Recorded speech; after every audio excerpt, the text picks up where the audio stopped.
Fico muito feliz quando eu acompanho pela internet as fotos da igreja. Teve aquele renovação dos votos, né? Ficou lindo, eu vi tudo. Teve uma entrega dos diplomas, assim, também, não teve? Do batismo. Então eu sempre estou acompanhando, sempre vejo lá no Facebook e fico muito feliz, porque aprendi a amá-los, a interceder por vocês, pela vida de vocês, pela igreja como um todo, Ministério de Louvor, a pessoa, né, o Adriano, que eu tenho contato, o pastor Jair, sua esposa, essa família é linda, porque vocês são lindos, amém? Então estamos de parabéns, a igreja é linda e a gente vê aqui assim o mover do Senhor. Deus está cuidando de vocês, em todos os aspectos, tudo aquilo que vocês precisam, o Senhor está dando para vocês, eu tenho certeza. O que ainda falta é porque ainda não é o tempo de Deus, né? Porque até na falta, até na ausência, Deus se manifesta. Às vezes a gente acha que a manifestação de Deus só se dá na abundância, mas ela também se manifesta quando está faltando alguma coisa, porque aí a gente corre para a presença do Senhor, né? A gente se enche da presença dele, e é a melhor coisa que a gente precisa nesse momento, amém? Eu sou acompanhada aqui da Cláudia. Cláudia pode ficar de pé. Eu falo para todo mundo que ela é o doce da minha vida. Quando eu estou um pouquinho amarga, eu fico perto dela. Ela adocica a minha vida. Ela é um doce. Pode sentar, tá? Michele, que também é minha guerreira, intercessora, uma bênção de Deus na minha vida. Tem me ajudado a sustentar. Renata, que está retornando ao posto de guerreira. Está retomando. E a irmã Ângela Amada, que é uma batista.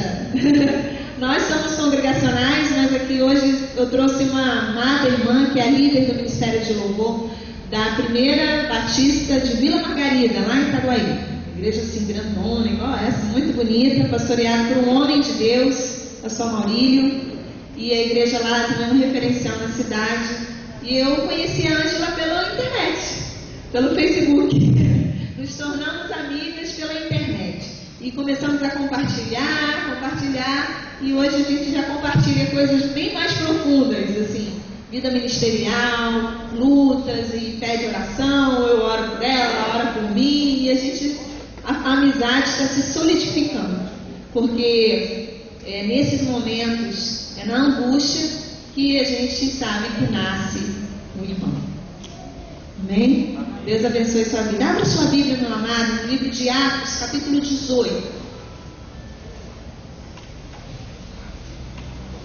Já que nós vamos falar de profissão, nada melhor que nós usarmos como parâmetro, como referência, um homem de Deus, um personagem bíblico, né, que foi um grande ícone, até hoje, o ícone nosso, evangélico. Eu fico pensando nas pessoas que têm seus ídolos aí fora. Eu sou fã de fulano, eu sou fã de Beltrano. Eu sou fã desse homem aqui. Eu sou uma Paulette. Sou fã do apóstolo Paulo, rasgado. Todos os homens da Bíblia, todos os grandes homens e mulheres de Deus. Mas em especial, a vida dele me fala profundamente. Primeiro livro que eu li na minha vida, assim, livro chamado livro evangélico, que me cativou, que me prendeu, que falou profundamente comigo, foi um livro sobre a vida do Paulo, que é um livro muito conhecido. Fala sobre o apóstolo Paulo, que é do John Pollock, que todo mundo conhece bastante, né? Esse livro quase que autobiográfico, às vezes a gente tem a impressão que era o próprio Paulo que está escrevendo. Então eu conheci Paulo através desse livro e através da leitura da Bíblia. Ele me estimulou a ler muito sobre a vida do apóstolo Paulo. Nós vamos ler agora capítulo 18, do versículo 1 ao versículo 4. Amém? Diz assim a palavra do nosso Deus: Depois disto, deixando Paulo Atenas, partiu para Corinto. Lá encontrou certo judeu chamado Áquila, natural do Ponto, recentemente chegado da Itália, com Priscila, sua mulher, em vista de ter Cláudio decretado que todos os judeus se retirassem de Roma. Paulo aproximou-se deles e, posto que eram do mesmo ofício, passou a morar com eles e ali trabalhava, pois a profissão deles era fazer tendas. E todos os sábados discorria na sinagoga, persuadindo tanto judeus como gregos. Agora nós vamos passar para um outro texto paulino. Você vai abrir a sua Bíblia em 2 Tessalonicenses, segunda carta aos Tessalonicenses.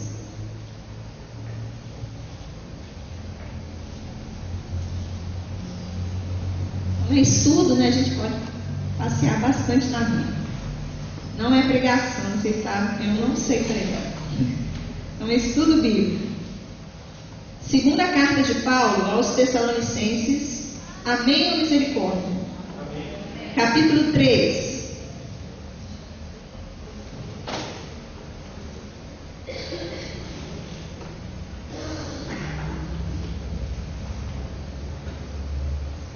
Amém?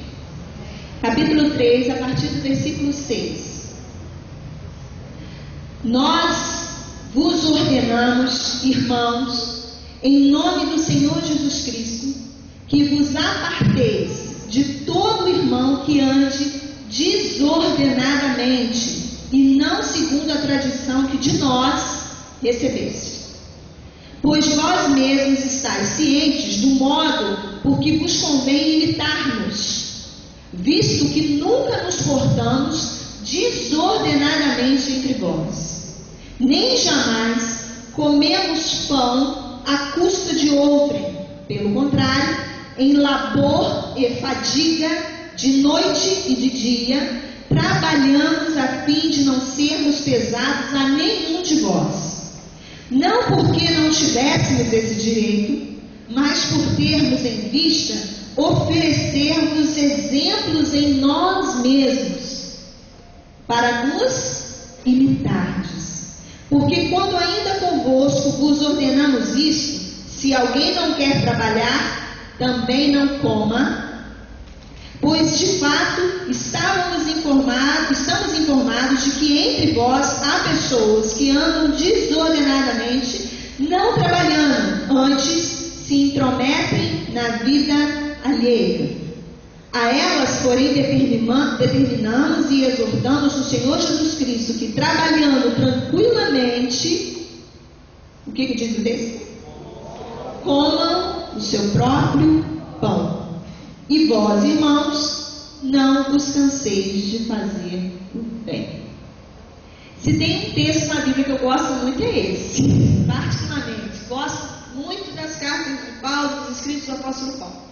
Eu estava lá dentro com as moças amadas, conversando, e a gente estava conversando até com a Alessa sobre isso. A igreja do tempo moderno, a igreja evangélica no Brasil, vou falar no nosso contexto aqui do Brasil, ela está vivendo um momento daquele momento muito particular e acho que muitos na caminhada com Deus acabaram se perdendo, daquela coisa de o Espírito e a noiva dizem vem.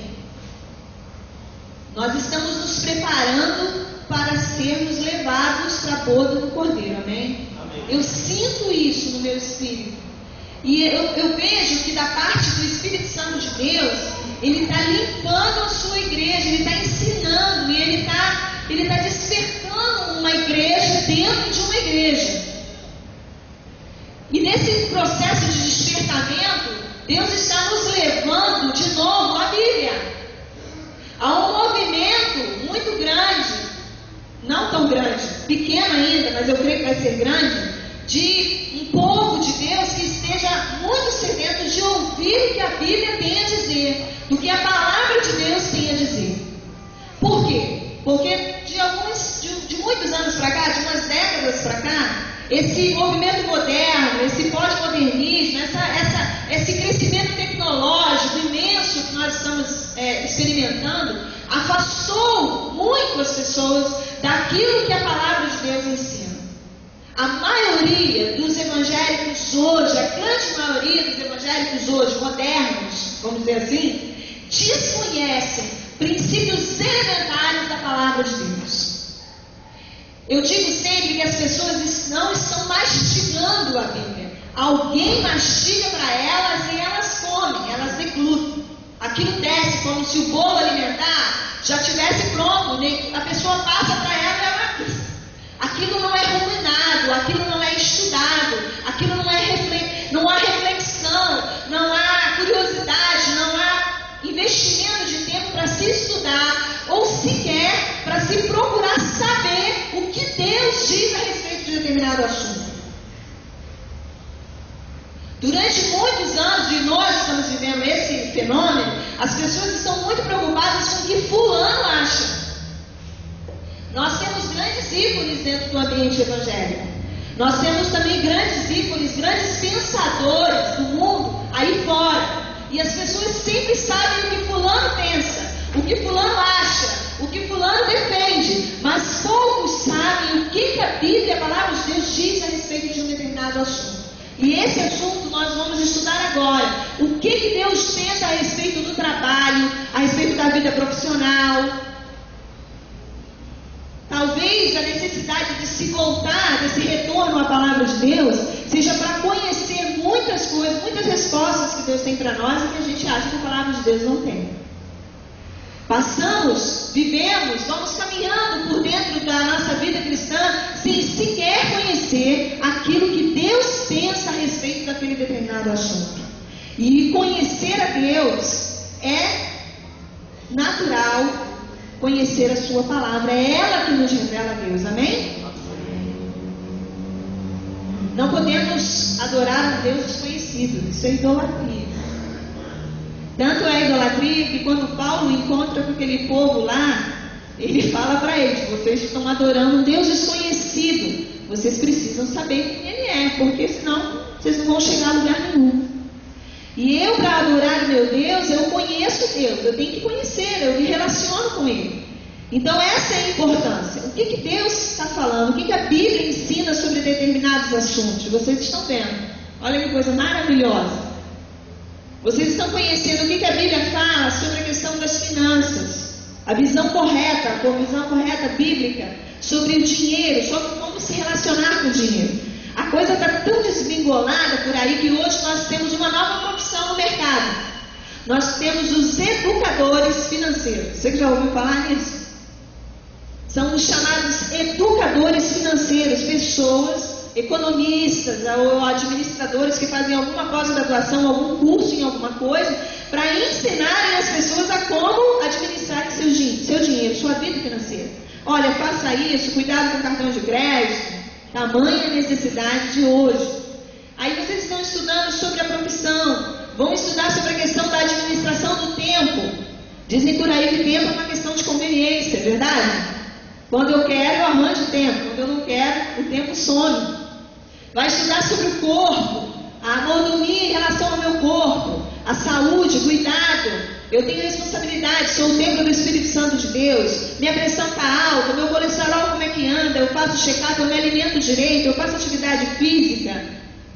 Eu, mulher, eu faço exame, autoexame, eu vou frequentemente ao médico. Homens estão cuidando do seu corpo, vocês vão ouvir disso, com certeza, né? Vamos falar disso. Vai falar sobre fidelidade no momento em que as coisas estão faltando. O que Deus fala para mim e para você, como devemos nos comportar. Olha quanto ensinamento, quanto conhecimento vocês estão recebendo aqui. Isso é um privilégio. Vocês estão privilegiados. Porque estão dentro de um ambiente onde se está estudando a palavra de Deus. Amém? Não menospreze isso. Não ignore isso. Isso vai fazer uma diferença tremenda na sua vida daqui a alguns dias. Aleluia. Nos últimos dias nós seremos muito perseguidos. Eu acredito nisso. E talvez a diferença entre eu e você daqui a alguns anos será essa estrutura formada na palavra de Deus. Conhecimento A coisa vai ficar meio confusa, já está. Está tão confuso que tem gente achando que coisas absurdas e falando coisas absurdas por aí. Se sentem na autoridade de levantar, de trazer ensinamentos que não estão na Bíblia, apenas porque elas estão investidas de muito poder, de muita fama. Então elas começam a inventar, a falar coisas e sabem que as pessoas vão comer aquilo, as pessoas vão aceitar aquilo, as pessoas vão acatar aquilo sem questionar, sem procurar na Bíblia como os bereanos fizeram. Epa, peraí. Não foi bem isso que o apóstolo Paulo falou. Ele falou uma outra coisa que você está dizendo em cima desse púlpito. Tem alguma coisa errada, sabe? E a pessoa ao ler, ela corre atrás, porque ela valoriza o conhecimento da palavra de Deus. A palavra de Deus, ela diz para nós que ela é alimento para nós. Talvez em algumas áreas da sua vida você esteja se sentindo faminto. Em alguns momentos da sua caminhada com Deus você se sente desnutrido mesmo, sem forças. Sua glicose está lá embaixo. E você sabe que cérebro e glicose são amigos íntimos. Ele precisa para poder funcionar bem. Suas reservas estão baixíssimas. E você talvez não saiba que o motivo disso seja a pouca importância que você está dando à palavra de Deus, na sua vida, na sua casa, no seu lar. Então, sinta-se privilegiado de estar numa igreja, onde a liderança da igreja, onde a orientação do Senhor está sendo ouvida. O Senhor está falando com vocês esses dias. Sintam-se honrados, filhos amados. O Senhor está ensinando vocês. Olha, eu quero que vocês se comportem assim. Eu quero que vocês andem dessa forma. E o Senhor está trazendo isso para vocês, amém? Vocês estão de parabéns. E alimentem-se mesmo, porque isso é muito importante. Bom, o texto diz que Paulo estava numa determinada localidade e ele, nesse trânsito dele, porque Paulo ele era um nômade, né? Vamos dizer-se de passagem. Ele não tinha um local fixo para morar. Ele andava, ele implantava igrejas. E o ministério dele era um ministério missionário. Era um homem que tinha uma visão além do alcance. A visão dele era: fui chamado para levar a mensagem do reino de Deus. E eu vou levar a todo lugar, aonde quer que me escutem. Eu vou colocar um banquinho no chão, eu vou fazer um barulhinho, eu vou me reunir, nem que seja só eu e mais um, mas eu vou falar de Jesus. E ele tinha isso na alma dele. Também depois de um encontro daquele, lá na estrada de Damasco, aquilo foi muito forte. Transformou o seu viver, transformou a sua forma de se relacionar com Deus. Até então ele era um religioso, um frequentador de igreja, um esquentador de banco, uma pessoa completamente desprovida de visão de Deus.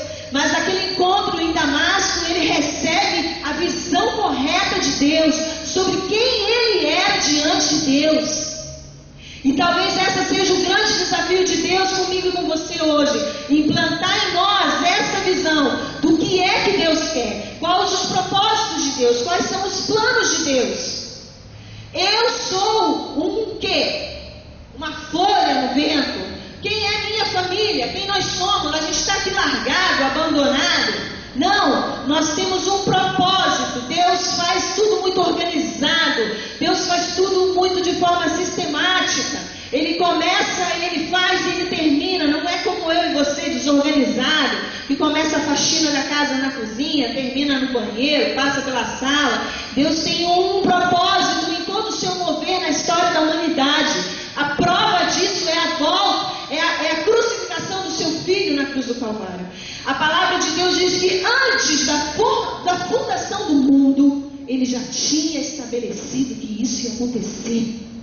Ele traçou um plano e nada, nem Israel com toda a sua lamúria, com a sua desobediência, com a sua murmuração, interferiu no plano que ele tinha de alcançar todos por meio de um.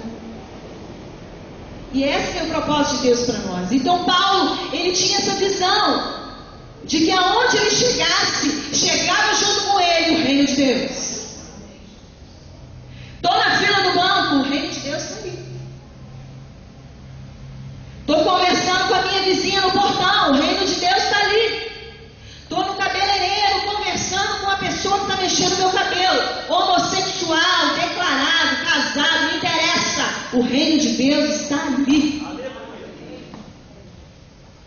Estou dentro do ônibus, encarando 399, sei lá, pega-se da vida.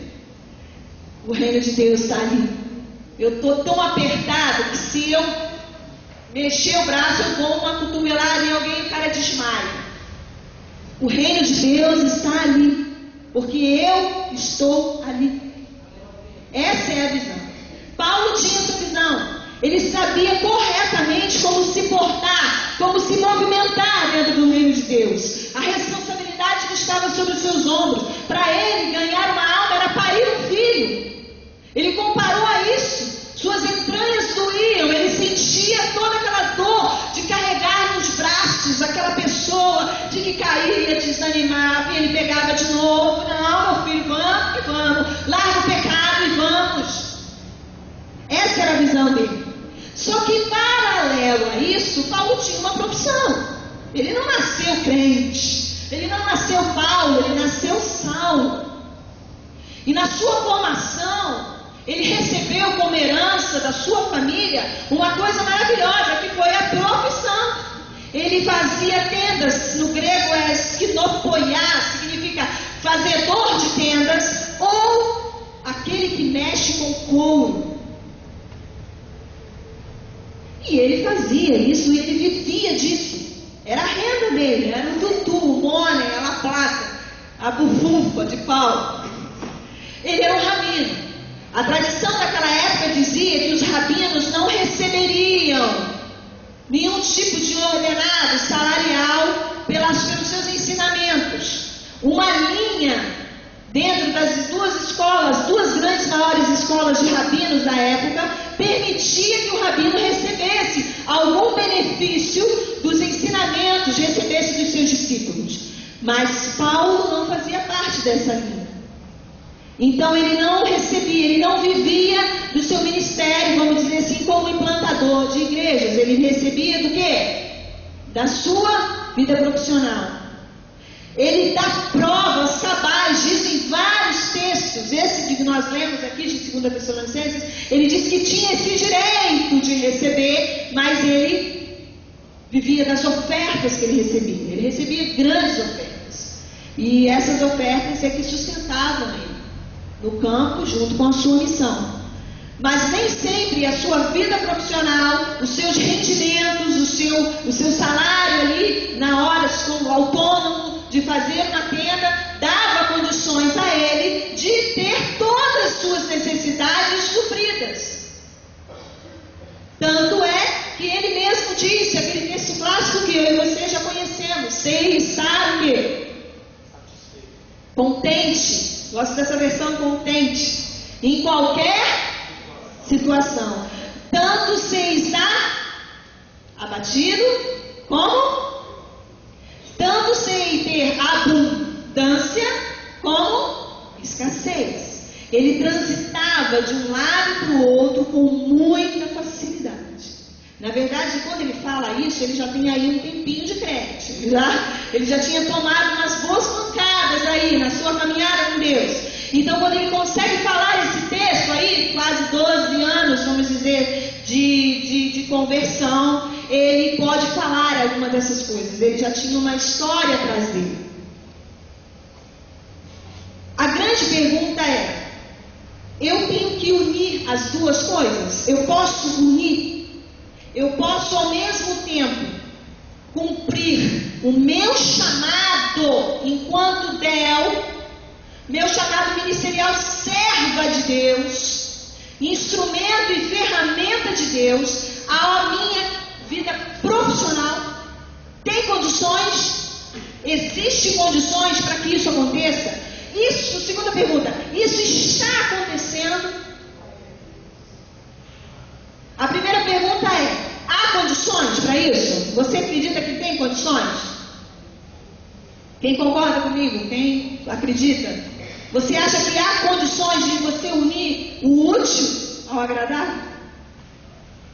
Biblicamente falando, sim. Paulo é um exemplo disso. Ele uniu as duas faces ali, as duas faces de uma mesma moeda. Ele conseguiu unir a sua profissão ao ministério que Deus entregou na mão dele. Aí a segunda pergunta agora, que é a pergunta reflexiva, que é a pergunta em que eu faço uma análise minha, uma análise bem lá no meu profundo. Eu estou vivendo isso?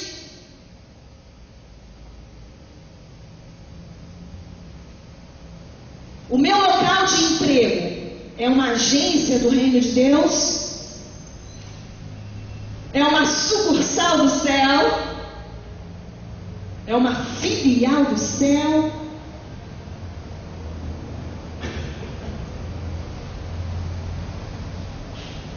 No dia a dia da vida profissional, nós somos testados.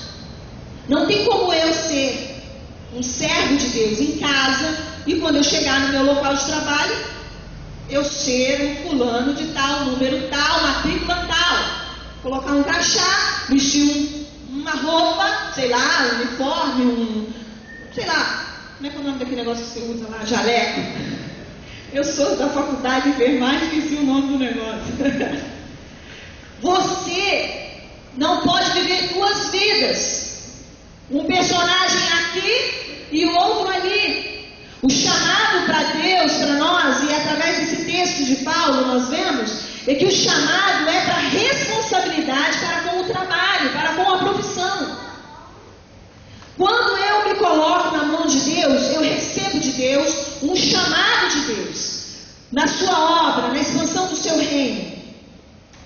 Todo mundo que está aqui hoje, nessa igreja, todos, tirando as criancinhas, não, criança nem. Todos que estão aqui, você sabe qual é o seu ministério diante de Deus?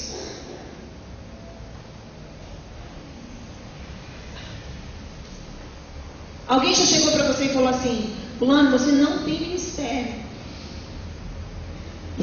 Já falaram isso para você? Você não faz nada na igreja. Você não tem nenhum cargo. Você não é líder de nada.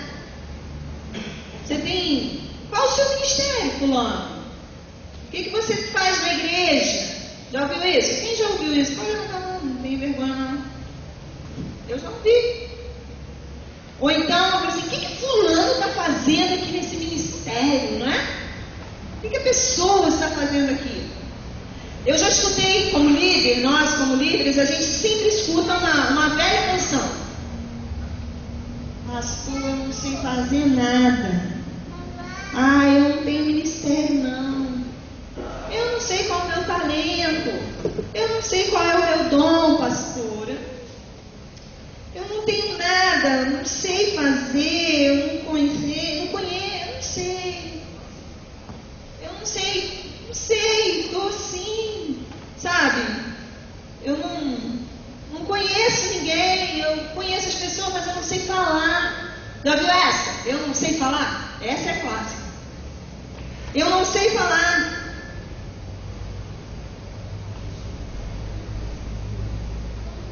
E a pessoa vai levando vai levando essas informações com ela. Da onde ela tirou essas informações? Da Bíblia? Essa visão que ela tem a respeito dela é bíblica? Por que não?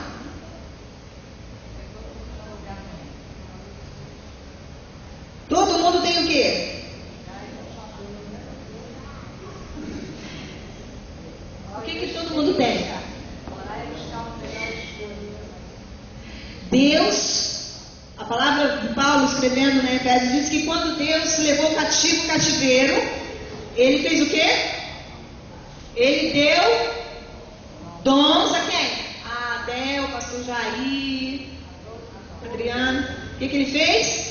Ele deu dons o quê? Aos homens. Paulo escrevendo em 1 Coríntios 10, 13, ele diz o seguinte, que todos nós fomos batizados com o mesmo Espírito, quer sejam judeus, gregos, escravos, livres, um Espírito para todos. Não existe fulano tem unção, eu não tenho. Fulano tem potencial, eu não tenho. Não existe isso. O que existe talvez seja a vontade de descobrir isso. Que talvez um tenha mais e outro tenha menos. Ou talvez porque a mentira que foi construída na sua mente durante muitos anos, de que você não era capaz, de que você não era amado por Deus, de que você não é querido, de que você não tem instrumentalidade nenhuma, de que você é desastrado, de que você não é incompetente ou alguma coisa assim, e nós trocamos a graça pelo merecimento. Uma visão incorreta da graça de Deus, achando que Deus está preocupado com aquilo que nós vamos oferecer para Ele. Na verdade, Deus está preocupado em ter o que? O nosso coração. Quando Paulo diz que a palavra de Deus diz em Atos que ele se juntou com Priscila e com Áquila, ele estava ali começando não só recebendo condições para desempenhar a sua profissão, mas naquela aliança, Paulo estava também começando a desenvolver um ministério. Nunca mais, durante um bom tempo, Priscila e Áquila foram cooperadores de Paulo no seu ministério. O encontro não foi coincidência. O encontro foi algo planejado por Deus. E naquele momento em que eles estavam começando a trabalhar, eles também estavam iniciando uma oportunidade de expandir o reino de Deus. Uma prova de que a minha profissão e o meu ministério andam juntos. Um abençoa o outro. A reflexão é: está acontecendo isso comigo? O que está impedindo que isso aconteça? O que está impedindo que o meu local de trabalho, ou a minha faculdade, ou o curso, aonde eu estou fora do ambiente da igreja, que diz respeito à minha vida profissional, não está sendo uma agência do reino de Deus? O que está impedindo? O que está atrapalhando? Essa é a grande destacada. O que está impedindo isso? É essa divisão que nós aprendemos a fazer dentro da igreja. Isso é maligno, isso é errado. Nós aprendemos a separar as coisas, como se igreja e vida familiar fosse uma coisa completamente independente da outra. Durante muitos anos, a igreja evangélica no Brasil passou por esse fenômeno. As pessoas eram muitos líderes e as suas ovelhas, as pessoas que conheciam na intimidade, viam isso. Muitos pais de família. Tem piadas, inclusive no meio evangélico, o filho pedindo para a mãe: vamos morar na igreja, porque lá na igreja meu pai ele é bonzinho.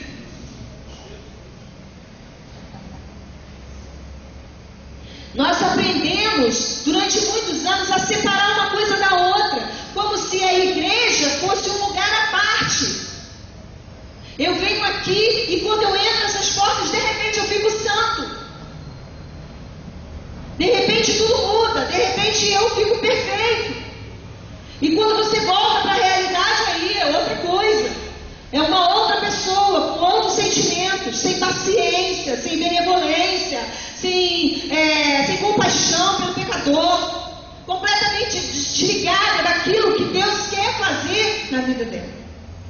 Tem pessoas que acham que a frequência à igreja apaga ou diminui todos os seus pecados, como uma visão pagã, uma visão que não é nossa, que não é bíblica. A igreja é um ambiente onde eu e você nos mantemos comunhão um com o outro. Mas a igreja é a que está lá fora. É o sal fora do saleiro. Diga: eu sou sal fora do saleiro.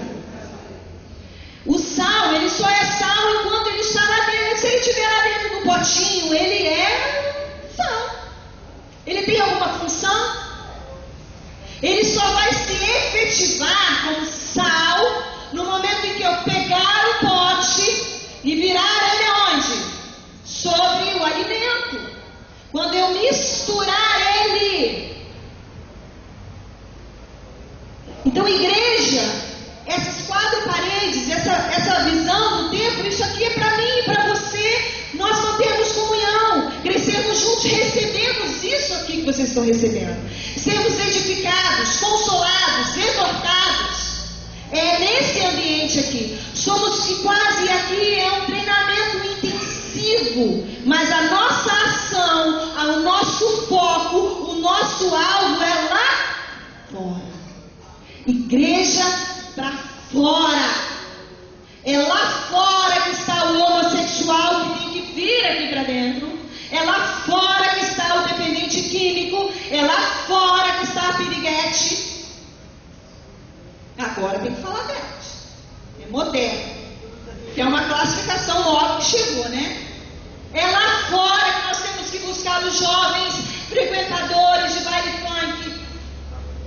Lá fora, eles não estão aqui. Você não vai ser identificado como sal aqui. Você vai ser identificado lá fora. E isso vai se dar através da sua profissão.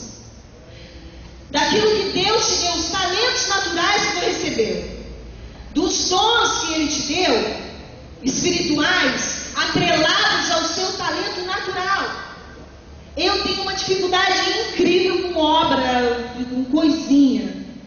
Manuais, artesanatos, esses negócios não funcionam comigo. Sai tudo errado, tudo torto. Eu misturo a cor. Tricô, crochê, esses negócios não funcionam comigo. Não adianta me botar lá para fazer. Eu vou estar ocupando espaço uma pessoa. Por quê? Porque Deus me deu uma outra capacidade que a irmã que tem essa capacidade talvez não tenha. Ele é tão perfeito no seu mover, ele é tão perfeito no seu agir, que ele vai colocando cada um no devido lugar, para um complementar o outro, para um ajudar o outro. Eu não tenho, mas a Michele tem. Aí ela me ajuda. Michele, pelo amor de Deus, faz um docinho abençoado lá, numa festa, na igreja, ela comigo mesmo. A mão é preciosa, essas mãos. Eu não sei e não consigo, não tenho prazer em fazer, ainda tem essa. Porque quando você tem uma capacitação, você recebe uma alegria de estar fazendo aquilo. Me dá um livro para ler, fazer uma resenha, fazer uma análise, pesquisar, eu vou com toda alegria. Escrever 5, 6 folhas sem parar, eu faço. Porque Deus, eu gosto disso. E Ele sabe que eu gosto disso. Então Ele atrelou aquilo que eu tinha, aquilo que eu já nasci comigo, meus dons natos, meus talentos natos. Ele começou, Ele já foi me dando condições de usar isso para Ele, para a honra e glória do nome dEle. Se eu não tivesse essa motivação para a leitura, esse gosto pela reflexão, desde pequena, eu aprendi, eu já falei isso, eu fui alfabetizada no Salmo 23. Primeiro texto, primeira frase que eu li na minha vida foi: o Senhor é meu pastor e nada me faltará. Minha mãe me alfabetizou em casa, eu morava num lugar muito afastado, não tinha escola, não tinha apostila, não tinha material. Então ela tinha a Bíblia, e minha mãe foi uma leitura, ela leu a Bíblia toda mais de 40 vezes. Antes dela morrer, ela deixou uma Bíblia toda lida, marcada. Ela sabia, lia carta de Hebreus, os 4, 5 primeiros capítulos todos de cor, a carta de Efésios toda de cor, Gálatas de cor, os Salmos, mais de 12, eu gravei 12, ela devia ter uns 20 e poucos Salmos, todos decorados. Então eu vivi nesse ambiente, isso me propiciou isso, gostar da leitura. E quando eu fui me direcionando para o reino de Deus, para isso Ele foi me dando condições de assumir o ministério do ensino na igreja, de me tornar uma professora de escola dominical, de ser líder para os adolescentes, de explicar, de ter facilidade de passar o conhecimento. E na área profissional, a capacidade de chegar e falar de uma matéria, de uma aula super difícil, que ninguém gosta. Metodologia científica onde ninguém gosta. Na faculdade todo mundo mata a aula dessa matéria. Estou errado? Estou mentindo? Foge. TCC e monografia nunca, pelo amor de Deus, não façam essa palavra. Não fala essa palavra, meu Deus, não custa. Dá medo. E eu faço uns pés nas costas. Aprendi. Sei o rumo das pedras. Pego a pergunta norteadora, delimito o tema e mete o 5 autores a favor, 3 que discordem de mim, 1 que fica em cima do muro. Pronto, está feito. Li, reli, montei, escrevi. Quantas laudas? 120 laudas. Capítulo 1, 2, 3, 4. Tá bom, faz uma pesquisa de campo, elabora um projeto. Então, assim. Dentro do seminário, os alunos ficam arrepiados de medo. Hoje tem um último tudo. É assim, gente, que coisa mais fácil do mundo. Ó, o negócio é o seguinte: tá vendo ali no slide? Você vai comprar esse livro e vai ler esse livro. Depois que você lê o livro, você vem conversar comigo. Leu? Gente, mas é tão fácil. Eu falei, não é tão fácil. É porque na faculdade, para ficar com aquele status de faculdade, eles colocam aqueles livros assim, que ninguém entende nada, não sabe de onde veio, para onde vai. Em vez de pegar livros mais didáticos, assim, sabe? Para introduzir a pessoa no tema, a pessoa gostar daquilo, ter prazer de ler, não, já está logo uma Bíblia, uma coisa, um manual, assim, absurdo. A pessoa se assusta, você tem que conquistar a pessoa para primeiro transmitir conhecimento para ela. Você tem que cativar a atenção dela. Se você não parar para me ouvir, eu não vou transmitir nada para você. Sabe aquela musiquinha lá do aeroporto? Entende? Antes da mulher falar, por que tem aquele? Para chamar a atenção. Então, para você me ouvir, eu tenho que primeiro sentar com você, captar a sua atenção. Se eu te assustar, você nunca mais volta. Você nunca mais vai querer aprender. Acontece isso com criança. Acontece isso em várias esferas da vida. Vamos voltar. Primeiro, a minha profissão é um instrumento de Deus na sociedade. Amém? O meu local de trabalho é uma agência do reino de Deus? Amém. Quando eu estou me aperfeiçoando dentro da minha profissão, vamos falar agora para quem está em franco desenvolvimento, quem está buscando aperfeiçoamento.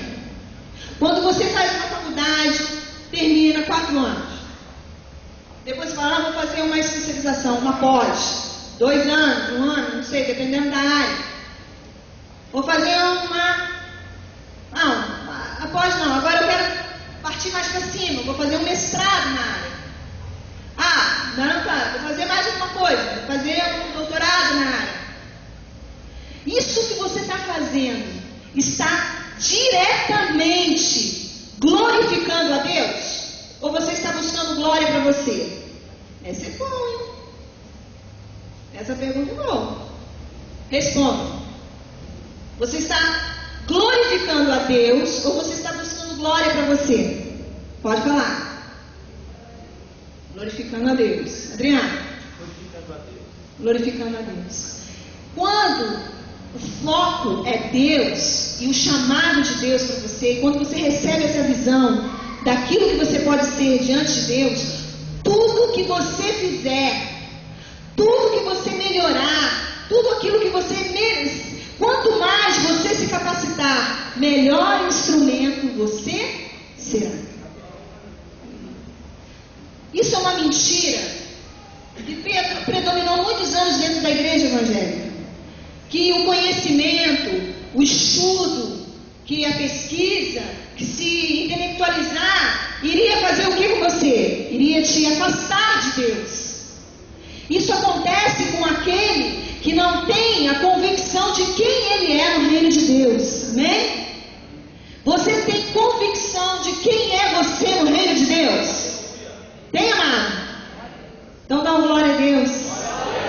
Você tem convicção da potência que você é nas mãos de Deus? Aleluia. Então a minha mensagem para você essa noite é, meu amado, você é um dinamite nas mãos de Deus. Aonde você está, se o seu local de trabalho, se a sua profissão estiver no centro da vontade de Deus, se você sair de casa, acordar de manhã, quando você pegar um livro para ler na faculdade, quando você se preparar, quando você se especializar, e o seu foco está sendo mais almas eu vou alcançar, mais vidas eu vou tocar, você vai ver o potencial que você tem na mão de Deus. Você é um instrumento de Deus. Não deixe que nada e nem disposição de você. Amém? Que Deus abençoe profundamente a sua vida. Quando Paulo fala sobre aquele que não trabalha, também não coma, ele estava ali estabelecendo um princípio de que Deus honra aquele que trabalha. E Deus gosta, e Deus tem prazer naquele que se dedica àquilo que faz. Há chamados exclusivos de Deus. Preste atenção. Existem pastores, existem líderes e existem homens e mulheres que receberam um chamado exclusivo, de exclusividade de Deus. Você entende o que eu estou falando? Amém. E por causa desse chamado, eles se abstêm de um serviço secularizado.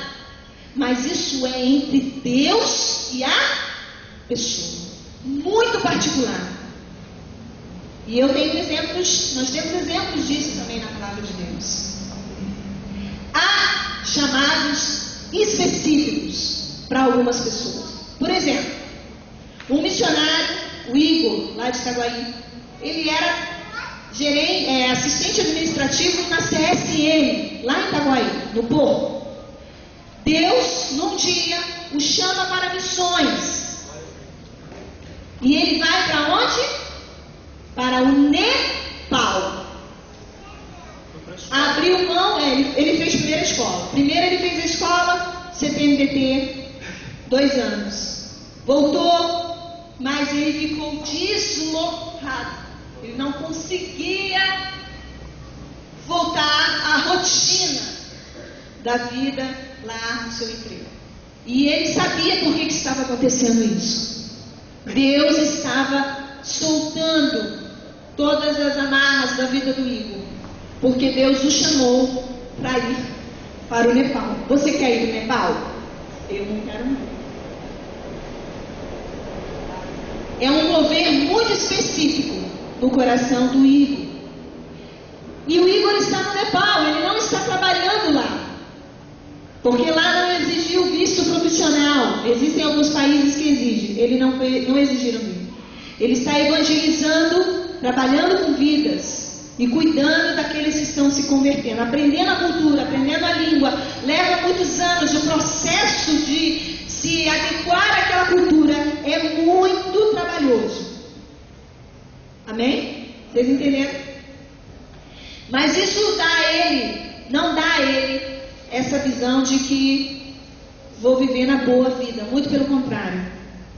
Ele sente o tempo todo a preocupação de não ser oneroso, de não ser pesado, porque recebeu um chamado de Deus. Amém? Que Deus abençoe profundamente a sua vida e que você seja um profissional, uma profissional, uma mulher de Deus, um homem de Deus, independente de onde você estiver.